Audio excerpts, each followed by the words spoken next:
मेरा सनातन पे टीका आपने भी लगाया है, टीका इन्होंने भी लगाया है। ये नकली है। कैसे कह सकते हैं? नहीं भैया, इनका कौन है?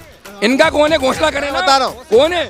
नहीं, ज्योतिराज सिंधिया, नरेंद्र सिंह तोमर, कैलाश विजयवर्गीय, नरोत्तम मिश्रा, कौन है इनका? ये तो साबित करें। सरकार बिल्कुल भ्रष्टाचार में लिप्त है और ये सिर्फ इसकी जाने का कारण भ्रष्टाचार ही होगा। शिवराज सिंह को 18 साल हो गए लगातार, तो अब वो उसको बदल के दूसरे को मौका देंगे। कर रहा है, एक्सेप्ट कर रहा है। ये आपके सामने एक्सेप्ट कर रहा है कि शिवराज सिंह चौहान को बदल रहा है, ये भी जानते हैं। सुनो, इस बार वही पंजा हाथ का। क्यों? अरे इसीलिए कि जिन्हें 18 साल हो गए, कुछ नहीं हुआ, कोई विकास नहीं हुआ। इसी टाइम ऐसा वक्त आया, जरूरत पड़ी तो मोदी जी सीएम का चुनाव लड़ेंगे। चुनावी यात्रा। नमस्कार, मैं ज्योतिष चौहान। रात के तकरीबन 8 बज रहे होंगे और इस वक्त हम मध्य प्रदेश के जिला सीहोर में मौजूद हैं। ये टाउन हॉल पार्क है। इस पार्क में पहुंचे, फिर हमने तमाम लोगों को इकट्ठा किया है जो यहाँ पर शाम के वक्त घूमने के लिए आते हैं। कुछ लोग पीछे बैठे हुए थे, कुछ लोग इधर बैठे हुए थे। ये तमाम लोग जो है ऑफ कैमरा बातचीत चल रही थी और ज़बरदस्त बातचीत चल रही थी। तो इस ज़बरदस्त बातचीत में किसका पलड़ा भारी है, क्या मुद्दों को दिमाग में रखकर लोग इस बार वोट कर रहे हैं, तमाम मुद्दों पर बातचीत करेंगे। बहुत इंटरेस्टिंग बातचीत होने वाली है क्योंकि ऑफ कैमरा बहुत धुआंधार बातचीत हुई है। बताइए प्रदेश में मुद्दा क्या होगा? बेरोजगारी और भ्रष्टाचार, दो ऐसे मुद्दे हैं जिसपे बिल्कुल आपको 50% कमीशन जो चल रहा है ना, ओपनली चल रहा है। ये कई साक्ष्य भी आ गए हैं, कई लोग जो पीड़ित थे उन्होंने ऑन रिकॉर्ड बोला भी है। तो ये सरकार बिल्कुल भ्रष्टाचार में लिप्त है और ये सिर्फ इसकी जाने का कारण भ्रष्टाचार ही होगा। लेकिन बीजेपी कहती है कि कमलनाथ जी लगातार कह रहे हैं कि 50% कमीशन की सरकार, लेकिन एविडेंस क्या है, प्रूफ क्या है, कैसे कह रहे हैं, बेस क्या है? बेस क्या है? आया है जो पीड़ित हैं, जिन्होंने खुद दिया है। एक तो साला को किया ठेकेदार था, कौन था वो, ऊपर मिट्टी का तेल डाल के शायद कोई ग्वालियर भिंड मुरैना का पटवारी घोटाला हुआ। मतलब ये सब तो इतने साक्ष्य है। आप क्या नाम व्यापम देख लीजिए आप, तो कितने 80 करीब भाई, 80 करीब मौतें हुई हैं। ये क्या और क्या साक्ष्य है आपको भाई? आप चाह रहे हैं परिवर्तन? परिवर्तन हो। बीजेपी ने कई चेहरे उतारे हैं मैदान में, है ना, बड़े बड़े। नरेंद्र तोमर तो को भी उतार दिया, कैलाश विजयवर्गीय को उतार दिया। तो लगता नहीं बड़े बड़े चेहरे अलग अलग क्षेत्र में प्रभाव डालेंगे? नहीं, वो भाई पहली बात तो ये क्यों जो आवश्यकता पड़ी, जब इनको सर्वे हो गया है, सर्वे होने के बाद इनको देख लिया कि हमारी जमीन है ही नहीं, खिसक रही है। तो ये सब अपनी इज्जत बचाने के लिए कुछ थोड़ा बहुत चंद सीटों पर मार्जिन थोड़ा सा कम कर लेंगे, मतलब बढ़ा लेंगे। तो ये इस वजह से है, बाकी और कुछ नहीं है। ठीक है चाचा, आप बताइए क्या लगता है जो बड़े बड़े चेहरे मैदान में उतारे गए हैं, बीजेपी ने उतारे हैं, इसकी वजह क्या है? इसकी वजह ये है कि भाई पार्टी में ये बताना चाहते हैं कि हमारे यहाँ भी मतलब सशक्त लोग हैं और ये इस प्रकार से हो सकता है। तो ये इसलिए उतारे हैं। क्या प्रदेश में सशक्त लोग नहीं थे? नहीं है, अभी भी है। निपटाना है, इसलिए इनको यहाँ पे खड़ा किया है। इनको सेंट्रल से निपटाना है।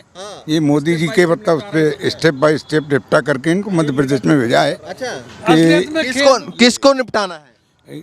ये मंत्रियों को जो भेजा है हमारे प्रदेश के अंदर, मोदी निपटा रहे हैं? हाँ, मोदी निपटा रहे हैं। क्यों निपटा रहे हैं? शायद इसलिए कि वो उनके कंपटीशन में आगे बढ़ रहे हैं। वो अच्छा, आगे जो चुनौती है मोदी जी को, वो चुनौती बन रहे हैं। अच्छा, और इनके खिलाफ और बहुत सारे वो भी हैं, आरोप भी हैं, वो पार्टी ही जानती है। इसलिए इनको प्रदेश के अंदर चुनाव लड़ने के लिए भेजाया है कि इनको यहाँ निपटाओ और केंद्र से बाहर करो, हटा दो। तो ये जो जिनको उतारे गए हैं वो हारेंगे या जीतेंगे, क्या लगता नहीं इसमें हारेंगे।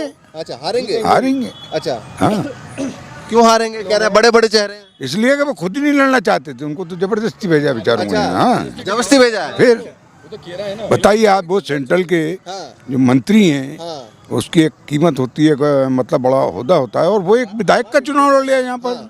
क्यों? तो उसको पब्लिक भी समझती है ना कि ये इनको क्यों भेजा गया। भैया ये तो सेंट्रल के आदमी है, पूरे प्रदेश को, देश को चलाने वाले लोग हैं। चाचा एक चीज़ और बताइए मुझे कि प्रदेश का मुद्दा क्या होने वाला है, चुनाव किस मुद्दे पर होगा? क्योंकि मामा जी का नाम, सुनिए सही, मामा जी का नाम मोदी जी ले नहीं रहे मंच से और कह रहे हैं डबल इंजन के नाम पे वोट कीजिए।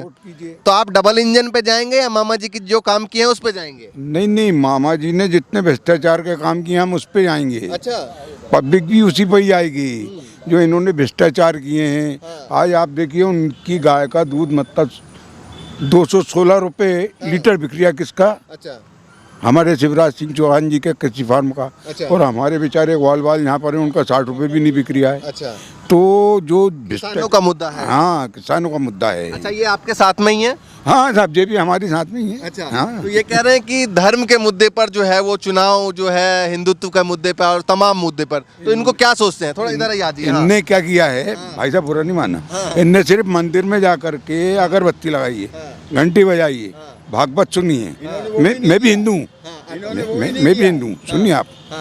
इसके आगे ये बढ़ा ही नहीं है, इसके आगे ये बढ़ा ही नहीं है, इनको यही नहीं मेरा माना। सनातन पे टीका आपने भी लगाया है, टीका इन्होंने भी लगाया है। ये नकली है। कैसे कह सकते हैं? नहीं भैया देखिए, टीका तो इनका भी है और टीका आपका भी है। फिर कहूँगा कोई कर रही बात तो आप बुरा मान जाओगे। नहीं, बताइए। नहीं, आप ये बात नहीं बोलेंगे, आप बुजुर्ग हैं, वो मेरे ख्याल से आपसे ज्यादा उम्र होगी मेरी। हाँ, ज्यादा है। मैं आपको बता दीजिए, बाल काले कर रखे हैं, मैंने नहीं किए। और चौरसिया जी हैं, जानते हो तो। तो मैं जो कह रहा था, जो सनातन की डेफिनेशन है, अगर जिनसे ये पूछा है कि सनातन की डेफिनेशन क्या है, तो ये भाई साहब नहीं बता पाएंगे। एक दूसरी बात ये है कि अगर यदि ये कहते हैं कि हिंदू खतरे में, तो हजारों साल तक हमारा भारत गुलाम रहा, जब हिंदू खतरे में नहीं रहा, जब भी सनातन धर्म चलता रहा, अंग्रेज भी रहे, मुसलमान भी ये रहे। दो सवाल इन्होंने पूछे हैं। एक तो इन्होंने सनातन का डेफिनेशन पूछा है, दूसरा पूछा कि इतने सालों में एक सरकार मतलब देश गुलाम रहा और कांग्रेस की सरकार भी रही बाद में, मतलब 70 सालों तक। सनातन की शक्ति है जो इतने वर्षों तक गुलाम रहने के बाद भी सनातन जो है आज भी उतनी सशक्तता से खड़ी हुई है। ये सनातन की शक्ति है। लेकिन अब तो प्रधानमंत्री जो है वो भी हिंदू हैं, मुख्यमंत्री भी है, राष्ट्रपति भी है, सभी हिंदू है, तो अब क्यों खतरा लग रहा है? नहीं, खतरा कुछ भी नहीं है अभी तो। नहीं, क्या कि प्रदेश में सरकार बदल गई तो? सनातन पे ये लोग प्रहार कर रहे हैं, उस बात से हो रही है। कैसे? मतलब एक दो चीजें अभी यहाँ पे चेन्नई में वो जो उनके लड़के हैं, स्टालिन के लड़के जो हैं, उन्होंने कहा ये डेंगू है, सनातन जो है डेंगू की तरह है, ये इसको तो नष्ट हो जाना चाहिए। ये इस प्रकार से जो है ये लोग प्रहार कर रहे हैं। इन्होंने राम सेतु पे कहा था ये काल्पनिक है। अच्छा, अगर मुद्दे पे बात करें प्रदेश की, थोड़ा आगे आ जाइए, अगर प्रदेश के मुद्दे पे बात करें कि प्रदेश में इस मुद्दे पर चुनाव होना चाहिए, है ना, धर्म को थोड़ी देर साइड में करते हैं, तो मामा जी के क्या काम है जिसको लेकर? मामा जी के बीजेपी के इतने काम है जो 70 वर्षों में नहीं हुए, वो 18 वर्षों में हमने देखा है, वो पूरी तरह से हुए हैं। हमको यहाँ पर हमने देखा है कि लाइट हमको 2-3 घंटे मिलती थी, अब जो है 24 घंटे लाइट मिल रही है। सड़कों की बहुत अच्छी हालत है, हर मोहल्ले गली में भी मतलब वो सड़क अच्छी है, कीचड़ का कोई नामो निशान नहीं है यहाँ एक पर। सवाल इसमें बनता है, आप ही के जवाब में एक सवाल बनता है कि अगर इतने सारे काम मामा जी ने किए हैं तो मोदी जी उनको दरकिनार क्यों कर रहे हैं? नहीं, कोई दरकिनार नहीं कर रहे, क्यों? उनको उनसे टिकट नाम नहीं ले रहे हैं? नहीं, नाम लेने से क्या होगा? नाम लेने से क्या होगा? उनको बराबर टिकट दिया हुआ, टिकट उनको नहीं दिया होता तब हम मानते उनको दरकिनार कर दिया गया है, ऐसा है ही नहीं। आपने होर्डिंग देखा होगा, मैं भी देख रहा हूँ और सब देख रहे हैं, होर्डिंग में मामा की तस्वीर उन नेताओं को के साथ लगा दिया है, जैसे सिंधिया जी जो कांग्रेस से आए थे उनके बराबर तस्वीर है, सबके बराबर, और 10-15 तस्वीर है, एक मोदी जी का चेहरा बड़ा। तो मोदी जी ही सब कुछ है इस समय। प्रदेश का चुनाव हो रहा है भाई, तो भैया मोदी प्रदेश का चुनाव हो रहा है सर, इसमें मोदी ही केंद्र के आदमी नहीं आएंगे। अरे आप खुद कह रहे हैं मोदी के नाम पे वोट मांग रहे हैं, आप क्लियर बड़े बड़े होर्डिंग लगे हुए हैं। शिवराज सिंह चौहान ने मोदी के नाम पे वोट मांग रहे हैं, मोदी जी के नाम पे वोट मांग रहे हैं, क्यों मांग? अपने विकास के नाम पे मांगो ना। पार्टी के काम पर ना वोट मांगा जा रहा है, और यहाँ जो अगर बीजेपी की बहुमत आएगा तो हमारा क्या नाम है, विधायक बैठ करके अपना नेता चुन लेंगे। अच्छा, ये बताइए कि जैसे कहना है प्रदेश में बड़े नेताओं को उतारा है, जो सांसद भी रहे उनको भी उतार दिया गया है, तो ऐसा माना जा सकता है कि किसी टाइम ऐसा वक्त आया, जरूरत पड़ी तो मोदी जी सीएम का चुनाव लड़ेंगे? मोदी क्यों लड़ेंगे? प्रधानमंत्री बने तो सीएम बने लड़ेगा क्यों? जब मोदी प्रधानमंत्री, सांसद भी तो विधायक बन रहे हैं। तो सांसद इसलिए दे रहा है क्या? कहते जो पोजीशन देख के समय के अनुसार उनके प्रभाव पड़ के और ज्यादा सीट जीते, इसलिए सांसद को दिया है। जो कोई सर्वे के अंदर जो 7 सीटें जो हराने के लिए दिया गया उन लोगों को, उनका जो 7 सीटें जो हार रहे हैं, जो उनके कैंडिडेट जो हम दावेदारी कर रहे थे, ये 7 सीटों को केंद्र से लेके यहाँ उतारा है, वो हार रहे थे। तो हार रहे हैं इसलिए उनको कोई फेमस चेहरा चाहिए। ये दिमनी से हुए नरेंद्र सिंह तोमर, ये विधानसभा उनकी विधानसभा से लड़ाई जा रही है, और उनकी विधानसभा में उनका विरोध है क्योंकि हम विधानसभा में जाते ही नहीं है। तो 3 बार से सांसद बन के वैसे बन रहा क्या मंत्री? देखो सर, हारा ही नहीं। प्रदेश के अंदर भैया शिवराज सिंह चौहान ने जो काम करा, शिवराज सिंह चौहान ने काम करा, अब वो बताइए कि हमने ये करा ये करा। आप क्यों कह रहा, आप ये कह रहा कि मोदी के नाम पे वोट दो। बीजेपी कह रही है। मैम एक सवाल तो पूछ लो, सवाल भैया सवाल। लेकिन एक सेकंड चाचा, एक सेकंड, मैं इनसे भी सवाल करूँ। आप लोग सवाल इतने सारे पूछ लिए, इनसे पूछ लूँ। ये कह रहे हैं कि बीजेपी के पास इतने सारे चेहरे हैं, कांग्रेस के पास तो सिर्फ एक है, कमलनाथ। वो भी मतलब धुलमिल है। आदरणीय कांग्रेस ने घोषणा कर दी। इनका कौन है? इनका कौन है? घोषणा करें, बता रहा हूँ कौन है। नहीं ज्योतिराज सिंधिया, नरेंद्र सिंह तोमर, कैलाश विजयवर्गीय, नरोत्तम मिश्रा, कौन है इनका? ये तो साबित करें। भाई इस पोस्टर में सबका लगा रहे हैं, किसी का बना देंगे? अरे ऐसे कैसे बना देंगे? साबित करो ना। ये तो वही फोटो और दिखा रहा, पीछे से कौन को ला रहा। हम तो सरेआम कह रहे ना कमलनाथ जी को मुख्यमंत्री। बीजेपी बताइए कौन आपको पसंद है? आज भी शिवराज सिंह चौहान ही जीतेंगे तो सक्षम है। हमारे बीजेपी में हर आदमी सक्षम है, कोई भी मुख्यमंत्री बन सकता है। किसी एक का एक। हमारी बात सुनो, देखो एक बात सुनो, बीजेपी का मेन सिद्धांत है कि वो परिवारवाद को नहीं चलाना चाहती। शिवराज सिंह को 18 साल हो गए लगातार, तो अब वो उसको बदल के दूसरे को मौका देंगे। एक्सेप्ट कर रहा है ये आपके सामने ने एक्सेप्ट करा कि शिवराज सिंह चौहान को बदल रहा है, ये भी जानते हैं। सुनो, और राजस्थान में सचिन पायलट को मौका नहीं देके अशोक गहलोत को क्यों दिया, जबकि सीट उसकी जगह थी? जिनके परिवार में 2 शहीद हो जाते हैं और जो कहते हैं कि हम राष्ट्रवाद वाले लोग हैं, राष्ट्रवादी हम, ये हो सकता है कभी? जिनका परिवार में से 2 शहीद हो गए हैं देश के लिए, आज उन्हें अपनी लोकतंत्र बचाने के लिए, इंदिरा गांधी, राजीव गांधी। हाँ, और एक अपने नेताजी कहते हैं जो भी बन गए हैं, वो कहते हैं हम राष्ट्रवादी हम हैं। अच्छा, ये राष्ट्रवादी कहलाएंगे, ये कुछ नहीं कहलाएंगे। हम आज सुनिए, मोदी जी का जिक्र कर रहे हैं, अभी आए हैं, लेट आए, थोड़ा बात होने जाती है, तो मोदी जी की बात कर रहे हैं। हाँ, तो अभी प्रदेश में जो है वो डबल इंजन के नाम पे वोट मांगा जा रहा है। कह रहे हैं ना, एक दिल्ली वाले, एक यहाँ। अब मांग रहा है ये अभी नहीं पहले नहीं मांग रहे थे। अब इन्होंने कहा कि अपना सपोर्ट वहीं से मिलेगा, तभी अपन सफल हो पाएंगे, नहीं तो वरना इनमें हिम्मत नहीं दिख रही अभी। हाँ, तो किसको चाह रहे हैं इस बार?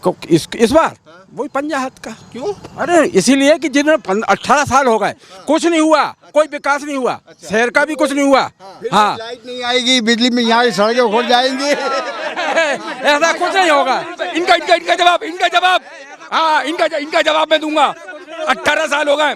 आदरणीय मेरी बात सुनो, देखो भाई साहब, आदरणीय हाथ जोड़े गुजारिश है, हमने आपकी बात सुनी। भाई साहब अरे नहीं, देखो भाई साहब, आप बड़ों का सम्मान करना, छोटों का भी आप। आदरणीय दिग्विजय सिंह की सरकार थी, हम मानते हैं जब लाइट की कमी थी, छत्तीसगढ़ अलग हो गया था। आज 18 साल हो गए। 18 साल में ये शिवराज सिंह चौहान एक ऐसा बता दे कि हमने एक षड्यंत्र लगाया। एक बता दे। दिल्ली की अरे बात तो सुनो मेरी। दिल्ली की मेट्रो जो है हमारे मध्य प्रदेश की विद्युत से चल रही है, आपको ये मालूम है? अरे कैसी बात कर रहे हो आप? कम रेट में लेकर सिंगरौली में जो पावर प्लांट है, बिजली देता साहब। ये सही। अच्छा रुकिए। अच्छा, एक प्लान बताओ। अच्छा, एक प्लान। अरे आप जितने पेंशन मिल रही है, देखिए भैया बहुत सारा। अच्छा सुनिए। अच्छा सुनिए मेरी बात सुनिए। अच्छा मेरी बात सुनिए। सब लोगों के पास अच्छा भविष्य। अच्छा सुनिए मेरी बात। 30 सुनिए मेरी बात सुनिए भाई साहब, मेरी बात सुनिए। थोड़ा आगे आइए भाई साहब, कैमरा चल रहा है, थोड़ा सा सुन लो। आता हूँ। एक सेकंड सुन तो लो।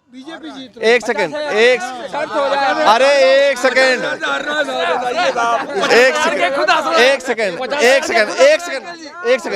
मैं सबके पास 30 सेकंड आ रहा हूँ, जो लगता है बता दें आप। चलिए यहाँ से इधर आ जाइए, बताइए। 30 सेकंड है, जल्दी बता दें। शिवराज सिंह चौहान जी ने 18 साल में एक भी विद्युत उत्पादन का कोई कारखाना बता दिया फैक्ट्री। आप जवाब बताइए कि क्या आप क्या चाहते हैं? हम ये चाहते हैं कि दिग्विजय सिंह जी को बार ब्लेम करते हैं कि उस जैसी परिस्थिति पहले थी 18 से वैसे ही आज कोई उत्पादन नहीं हो रहा नया। जी सर, इनको गुजरात राज्य से कम रेट में मिल रही है बिजली, और वही ये और दूसरे राज्यों को भी बेच रहे हैं मतभर सरकार। ठीक है, आप बताइए क्या होना चाहिए प्रदेश में जल्दी जल्दी। प्रदेश में कांग्रेस की सरकार बन रही है, 140 सीटों से माननीय कमलनाथ जी मुख्यमंत्री बन रहे हैं। वो ये यंग जनरेशन करिए, इन बच्चों का भविष्य तय करेंगे। कमलनाथ जी से सरकार आ रही है, इन बच्चों को नौकरियां मिलेंगी। इनने 2 करोड़ के नाम पे नौकरियां नहीं, ये कोई बता दे यहाँ पर खड़े होंगे कि एक को नौकरी मिली है। ठीक है, आप बताइए। बेरोजगारी दूर करेंगे, अच्छा, भ्रष्टाचार खत्म करेंगे, इन नौजवानों के लिए कल कारखाने खोलेंगे। मामा जी ने किया नहीं किया? मामा जी ने कुछ नहीं किया, क्या किया भ्रष्टाचार के अलावा? आगे आगे एक एक करके बताइए। मामा जी ने सस्ती लोकप्रियता हासिल करने के लिए घोषणाएं की हैं और उस पर अट्रैक्शन बनाया है पब्लिक का। ये जो कि स्थायी नहीं है, दूरगामी इसके परिणाम नहीं निकलेंगे। कुछ चंद लोग चंद समय के लिए ये घोषणाएं हुई हैं, इससे कोई लाभ नहीं होने वाला। ठीक है, और ठीक है, आप बताइए। हमें रेवड़ी की जरूरत नहीं है, हमें तो राष्ट्रीयता की जरूरत है।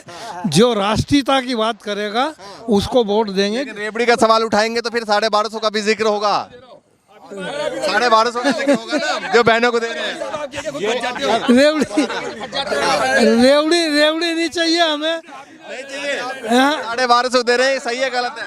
तो वो 1250 दे रहे हैं, सही है गलत है? कौन? मामा जी 1250 दे रहे हैं, वो सही है गलत है? नहीं तो वो महिलाओं को दे रहे हैं, बाकी है रेवड़ी है वो तो नहीं? ये भी दे रहे थे। इन्हें 2 लाख एकदम माफ करा था। नहीं, आपने वो तो लालची था ना। चलिए छोड़िए, लंबी बहस हो जाएगी। आप बताइए सर, क्या लगता है? मैं वो भाई साहब का जवाब दूंगा। वो जो सिंगरौली जो है वहाँ पे एक पावर प्लांट है जिसका उत्पादन जो है दिल्ली की मेट्रो ट्रेन उसी पावर प्लांट से चल रही है, जो मध्य प्रदेश दिल्ली गवर्नमेंट को तो आप चाहते हैं मामा जी रहे? मामा जी रहे। और मामा जी ये सब जितने भी बोल रहे हैं ये सब चाहते हैं मामा जी आए, पर यहाँ चूंकि कैमरे पे बोल रहा है इसलिए ऐसा बोल रहे हैं। चलिए भैया, अब खत्म करते हैं। बहुत लंबी बहस हुई और पार्क में मौजूद थे, घूमने टहलने के लिए तमाम लोग आए थे। तमाम लोगों से बातचीत करते हैं किन मुद्दों पर जो है वो चुनाव होने वाला है। आप लोग भी कुछ बोलेंगे? जी सर, जी किसका हम बदलाव होना चाहिए। बदलाव होना चाहिए? क्यों होना चाहिए बदलाव? जैसे कि इसमें बहुत सारे घोटाले हुए, सरकार में व्यापम घोटाला है, पटवारी घोटाला है, इसके कारण बदलाव होना चाहिए। जी। घोटाले बहुत हुए हैं। क्यों लगता है घोटाले हुए? ये सरकार में करप्शन ज़्यादा चल रहा है, इसके कारण बदलाव होना चाहिए। अच्छा, लगता है करप्शन ज़्यादा चल रहा है। जी। आप लोग भी बताएंगे कुछ? यस सर मैं आउटसोर्स कर्मचारी हूँ। अच्छा, पिछले 3 साल से नौकरी कर रहा हूँ। जितनी सैलरी से स्टार्ट करा था वही सैलरी आज मिल रही है। कितनी बारी ज्ञापन दे दिया, अभी तक कुछ नहीं हुआ। अब कुछ बदलाव होगा तो कुछ उम्मीद रखेंगे। अच्छा, तो बदलाव चाह रहे हैं? Yes sir. मामा जी आने चाहिए या फिर कमल? मामा जी के जाने से ही बदलाव हो सकता है। और अगर बीजेपी में कोई और चेहरा उतार दे फिर? सर मुझे बीजेपी से तो मतलब नहीं है, सीधा मतलब पार्टी से मतलब नहीं है, बदलाव होना? मुझे तो बदलाव समझ लो। कमलनाथ आएंगे तो क्या करेंगे? अच्छा सर अब उनसे उम्मीद है, उन्होंने हमें आश्वासन तो दिया है कि कुछ करेंगे, बिल्कुल जरूर देखेंगे। चलिए भैया, कुछ युवा भी थे और बड़े बुजुर्ग भी थे, बहुत सारे ज्ञान लेकर अंदर बैठे रहते हैं और काफ़ी मुद्दों पर बातचीत हुई। इस तरीके से दिखाते रहेंगे क्या कुछ माहौल चल रहा है। फिलहाल के लिए नमस्कार।